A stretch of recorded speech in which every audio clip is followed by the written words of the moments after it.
l'Office national d'assainissement au Sénégal.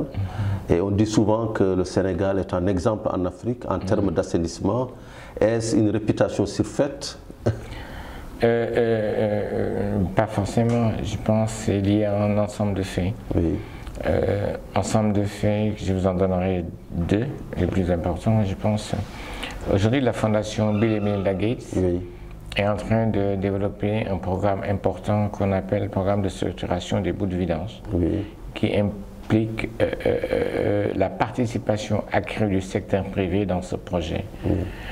Et il y a 3 pays qui ont été choisis dans le monde entier. Vous avez l'Inde, vous avez le Sénégal et vous avez l'Afrique du Sud. Et ça, c'est un premier pas. Le deuxième pas, le plus important, qui montre que le Sénégal est un modèle. Aujourd'hui, nous avons ce que nous appelons des pays que nous mentorons, que nous leur apprenons la façon de faire.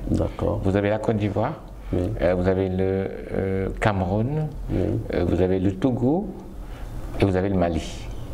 Et nous en avons profité pour développer des services d'expertise maintenant où nous vendons la valeur ajoutée de ce que nous faisons. Je pense que ces 2 éléments qui sont importants.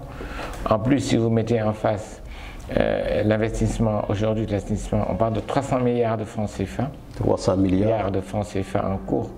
Ça montre vraiment que le Sénégal est un modèle. Naturellement, il y a des choses à faire. Naturellement, mais c'est lié à une volonté politique.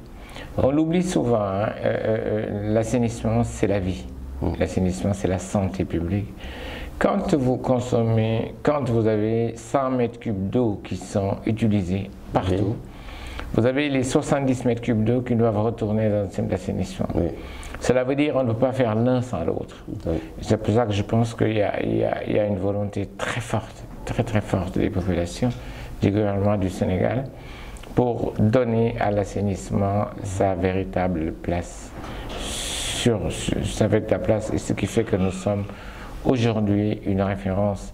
Et un 4e point important, en 2021, le Sénégal va abriter le sommet mondial de l'eau. Le choix du Sénégal n'est pas fortuit. C'est pour qu'en 2021, que notre pays puisse être placé sur la carte du monde et que nous puissions montrer tout ce qui a été fait dans ce domaine de l'assainissement et de l'hydraulique par l'État du Sénégal. Ce sont des pas très importants. Naturellement, il y a encore des choses à faire. D'accord. Mais Dakar aujourd'hui, en termes d'assainissement, qu'est-ce qui a été fait, qu'est-ce qui n'a pas été fait? Ce qui a été fait à Dakar en termes d'assainissement, et je vais plus parler de perspective. Ce qui a été fait à Dakar en termes d'assainissement, beaucoup de problèmes ont été réglés. Mais ce qui reste à faire aujourd'hui, c'est d'abord le projet de dépollution de la baie de Hann. Un projet qui date de 30 ans. Nous avons fini de retrouver le financement. Les appels d'offres sont lancés. Ce projet va démarrer dans le premier semestre de l'année 2019. Ce projet est une révolution. C'est la première fois en Afrique, je ne dis même pas en Afrique au sud du Sahara, où nous allons mettre ce qu'on appelle un système de pollueur-payeur. La baie de Hann, c'était la 3e plus belle baie du monde. La baie de Hann est complètement polluée aujourd'hui à cause des industriels, à 80%, à cause d'une partie des riverains. Et nous avons un système complet qui va impliquer le secteur privé, qui va appuyer les industries qui sont au niveau de la baie de Hann, vont être appuyées par un bailleur, pour que ces gens mettent à niveau leur système de traitement d'égout pour que les rejets ne puissent pas se faire à la main. Ça, c'est ce qui est fait sur Dakar 1. Le deuxième projet important sur Dakar, c'est ce qu'on appelle la zone nord, qui englobe les Almadies, qui englobe une très grande partie de Guédiawaye, qui englobe Pikine, qui englobe Ngor, qui englobe Ouakam, où nous avons une très grande station d'épuration qui est à Cambérène. Et qui reçoit l'ensemble des eaux usées. Cette station aujourd'hui, elle est à 20 000 mètres cubes par jour, 20 000. Mais elle reçoit 35 000 mètres cubes par jour, ce qui fait qu'on n'a plus une possibilité d'extension. Ce qui fait que les quartiers comme les Almadies, comme Ngor, comme Ouakam, comme une très grande partie de Dakar, ne peut pas avoir accès à un système d'assainissement. Justement, ce projet qui va nous permettre de passer de 20 000 m3 à 90 000 m3 jour va permettre une couverture de cette zone sur ce qu'on appelle 50 ans. On n'aura plus de problème. Dakar, vous avez encore un autre projet qu'on appelle, nous, la Corniche Ouest. C'est tout le sud de Dakar. Le plateau, la Médina, la Gueule Tapée, toutes ces zones où vous avez des canalisations qui datent des années 60. Alors, vous avez toujours des conduites qui te cassent. Vous n'avez pas un traitement. Si vous regardez sur le bord de l'océan, les eaux sont rejetées sans être traitées. Tout à fait. Et ce projet, il est en cours dans le cadre d'un PPP avec une entreprise sénégalaise. Ça va démarrer dans le premier trimestre de l'année 2019. Maintenant, vous avez toute la zone de Yembal, toute la zone de Malika, où il n'y a pas grand-chose. Et c'est ça qui reste, je pense, à faire sur Dakar. Mais le Sénégal, ce n'est pas que Dakar. Je pense que vous avez des villes où, depuis les indépendances, c'est la première fois que nous avons un système d'assainissement. C'est Ziguinchor, c'est la première fois. Vous avez Tambacounda, vous avez Matam, vous avez Kaffrine, vous avez Sédhiou, vous avez Cambérène, vous avez Tivaouane. Vous avez Touba aussi, c'est la première fois depuis les indépendances que nous avons des systèmes d'assainissement. Ce que cela traduit, c'est que ce qu'on appelle l'équité sociale entre les villes, entre les centres urbains, les grandes villes comme Dakar et le reste du pays est une réalité. Donc je pense qu'il y a des avancées significatives qui sont faites. Mais l'assainissement, ce n'est pas seulement l'investissement de l'État, mais c'est surtout le comportement des populations. Parce que si vous investissez et que vous avez une vandalisation des ouvrages, ça ne sert à rien. Exactement. Et je pense que c'est le plus gros défi que nous avons aujourd'hui. C'est qu'est-ce que les populations vont faire des ouvrages. On ne peut pas mettre un policier derrière chaque regard. On ne peut pas mettre un policier derrière chaque conduite. Donc il est très important que les populations comprennent que ces ouvrages sont des ouvrages des populations, mais que surtout le manque d'assainissement est source de maladies diarrhéiques. Et je pense que ça, à ce niveau, c'est important. Nous continuons à communiquer avec eux, on explique aux gens, mais je pense que c'est encore du travail qui reste. Et qui est plus dit c'est un travail de sensibilisation que nous faisons. Exactement. Alors là, vous avez parlé des villes comme Touba, Ziguinchor, Tamba, et j'ajouterais même Kaolack. Kaolack, qui Rufisque. Kaolack, Rufisque. Et des défis énormes pour Kaolack. Nous sommes en train de faire un projet, mais je pense qu'on doit aller plus loin que ça. Quand je vous parle de problèmes de comportement des populations, quand les gens vont habiter dans ce qu'on appelle des zones non édificantes, quand les populations vont habiter des zones qui étaient des passages d'eau, mais quand il pleut, ils vont être inondés. Je pense que tout ça, il faut qu'on revienne. En fait, nous avons en général un problème d'aménagement de territoire qui se pose en réalité. Je pense qu'il doit y avoir un enchevêtrement des travaux. La base, c'est de faire les VRD, l'assainissement, et après aller beaucoup plus loin. Mais je pense que tous les ministères du Sénégal sont en train de travailler pour avoir une plus grande cohérence au niveau de l'assainissement, au niveau de l'hydraulique, au niveau du téléphone, pour nous éviter certaines erreurs. Exactement, parce que j'ajouterai aussi un autre exemple qui illustre ce problème, c'est Saint-Louis, avec vraiment une très belle ville touristique qui est devenue aujourd'hui un dépotoir. Exactement. Bon. Il y a deux volets quand même sur lesquels on doit travailler, c'est les déchets liquides et les déchets solides. Les déchets solides sont traités par une autre société, mais comme vous dites, Saint-Louis est carrément devenu une ville dépotoir. Saint-Louis me bosse partout. Mais je pense qu'on doit changer d'approche. Aujourd'hui, vous avez des technologies qui permettent de transformer ces déchets en énergie. Ça se fait partout aujourd'hui dans le monde. Les gens ne jettent plus les déchets. Et je pense qu'on doit aller dans cette logique et réfléchir pour voir comment on devrait pouvoir arriver à trouver une solution définitive. Mais en fait, c'est l'urbanisation galopante en Afrique. Vous avez deux choses, on a l'urbanisation, mais on a surtout, on n'aime pas toujours en parler, une démographie qu'on ne maîtrise pas. Exactement. Et je pense que ça doit passer par là. On a une très grosse démographie qui pose des problèmes de l'assainissement, qui pose des problèmes d'éducation, qui pose des problèmes de santé publique, qui pose des problèmes de sécurité. Et je pense que ça, c'est un défi très important sur lequel l'ensemble des peuples africains doivent se pencher si nous voulons sortir de la pauvreté. Exactement. Vous avez raison, la démographie est en gros mot dans le débat actuel sur l'Afrique.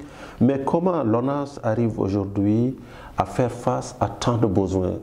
Le système de financement doit-il évoluer? C'est des dotations budgétaires ou bien c'est à travers les PPP, trouver les moyens de se financer et d'investir? Voilà. Le système classique avant, c'était de travailler avec les budgets de l'État. Oui. On s'est rendu très vite que ça a des limites parce que nous sommes des pays pauvres. Oui. Après, nous sommes passés aux bailleurs, partenaires techniques et financiers, qui financent et qui règlent des problèmes. Mais aujourd'hui, avec l'accroissement de la population, l'Afrique, si je me trompe, en 2030, on sera 1,7 milliard de francs, de 1,7 milliard de personnes. Oui. Aucun bailleur ne peut trouver les moyens de financement pour régler le problème des besoins de ces populations en termes d'eau, en termes d'assainissement, etc., etc. Et nous, ce que nous avons fait à l'ONAS, c'est une innovation majeure aujourd'hui, c'est qu'en plus des financements des bailleurs, nous faisons appel à des financements en sorte de PPP. Oui.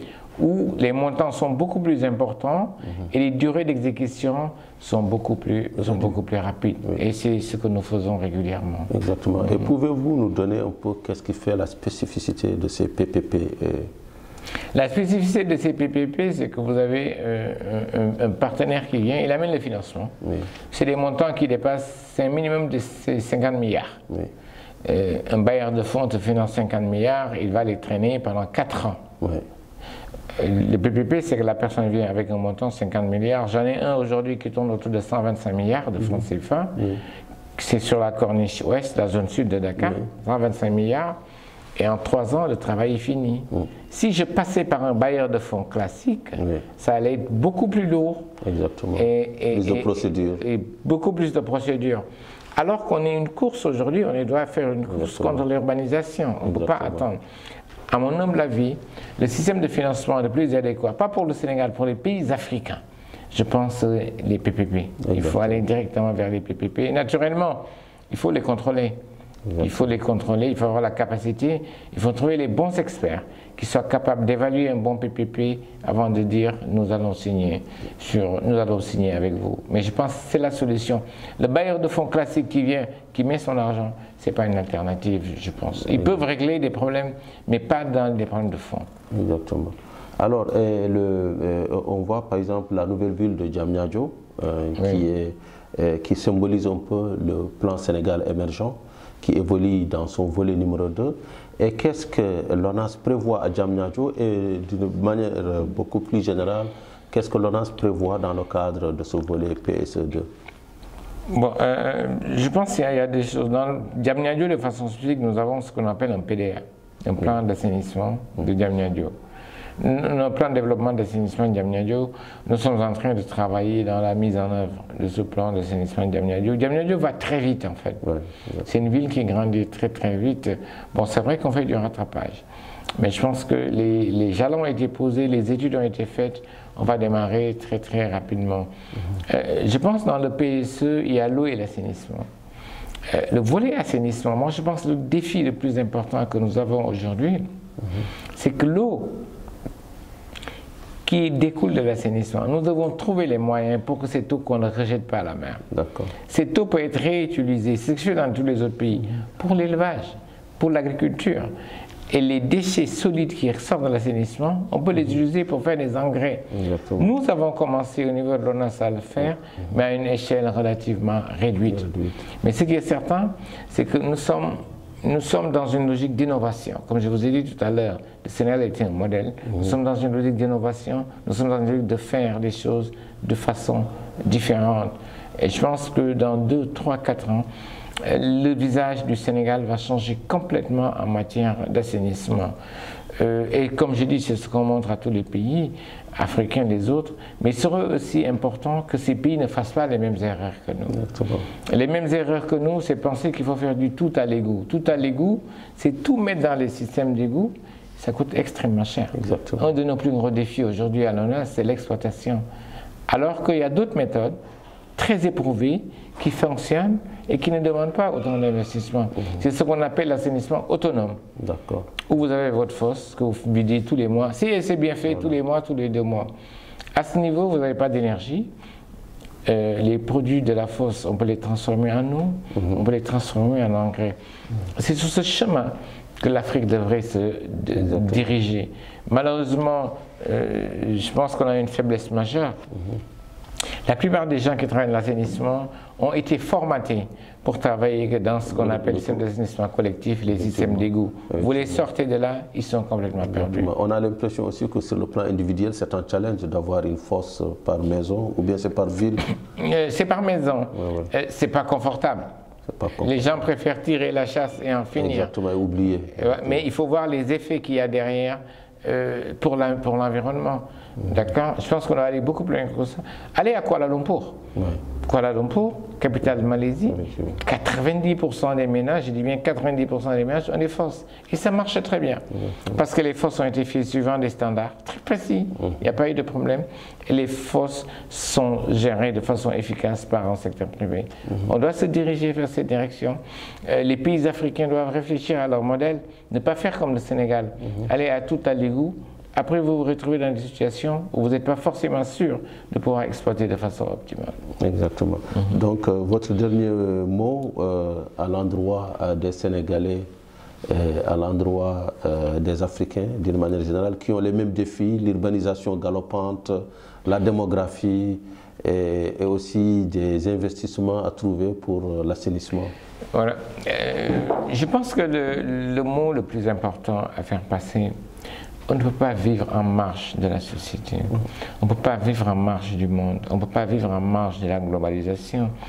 Je m'amuse toujours à dire que vouloir transformer en bunker un îlot de misère, on n'a rien, ça ne va rien nous apporter. Nous devons nous engager dans la mondialisation.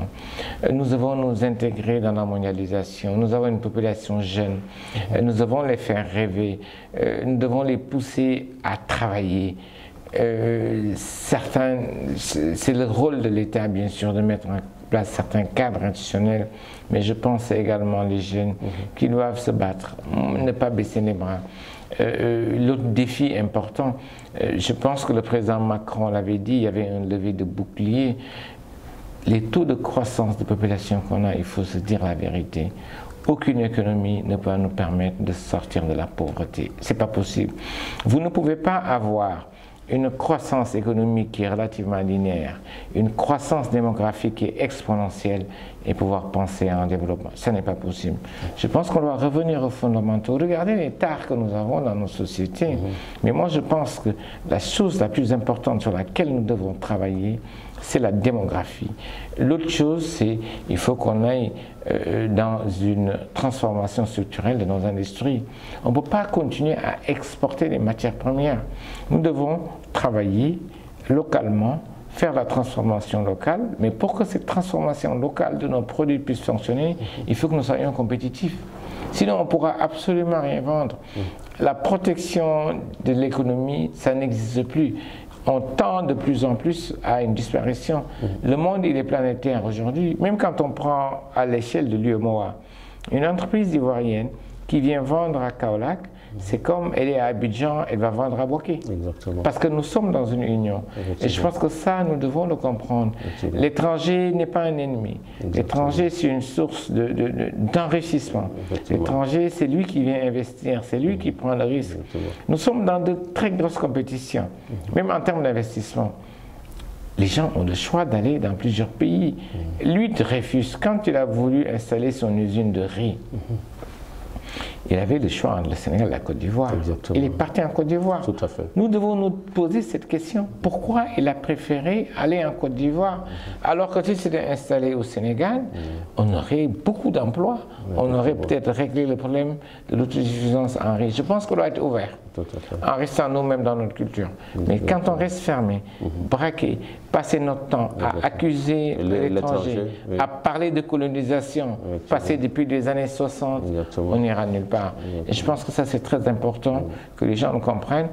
La presse a un rôle très important, a un rôle très important à jouer, parce que nous avons le malheur d'avoir une jeunesse qui a des problèmes, qui ose aboyer et qui est capable d'écouter n'importe quel genre de discours. Mais on sait tous que sans ouverture au monde, l'Afrique n'arrivera à absolument rien. Exactement. Donc un plaidoyer pour l'intégration africaine. Un plaidoyer pour l'intégration africaine, c'est la clé de succès. Aujourd'hui, l'Afrique, en général, les échanges interafricains, on parle de 10%. Oui. Vous allez en Amérique latine, ils sont à 56%. Vous allez en Europe, 75%. En Amérique du Nord, 90%. Tant qu'on ne règle pas ces problèmes de frontières entre nos pays, on n'arrivera pas. Mais il faut aller par étapes. Moi, je ne crois pas à un grand marché africain. Il y a des choses qui sont faites dans notre zone l'UEMOA. Ça marche assez bien. Je pense qu'il faut aller plus loin, l'étendre à la CEDEAO. L'Afrique centrale fait la même chose, l'Afrique de l'Est fait la même chose, et je pense qu'après on pourra avoir... Donc une intégration graduelle. On n'a pas le choix. Un petit peu je pense la vision de Senghor. Voilà, je pense consolidons ce qui se fait. L'Afrique de l'Ouest, on fait de très belles choses aujourd'hui. Malheureusement, le seul pays qui en profite le plus, c'est la Côte d'Ivoire. Parce qu'ils ont compris très vite qu'il faut être compétitif.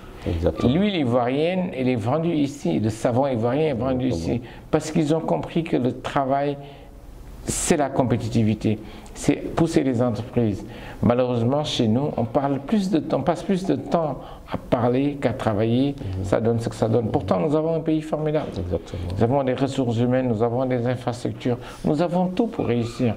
Mais malheureusement, la politique prend le dessus sur tout, et ça donne ce que ça donne. Mais je pense que l'avenir de l'Afrique se trouve dans l'intégration à l'économie mondiale. Il n'y en a pas d'autre. En tout cas, merci Lansana Gani Sakho, directeur général de l'ONAS. Donc merci, et nous sommes tous pour l'intégration à Financial Afrique. Merci beaucoup. Merci.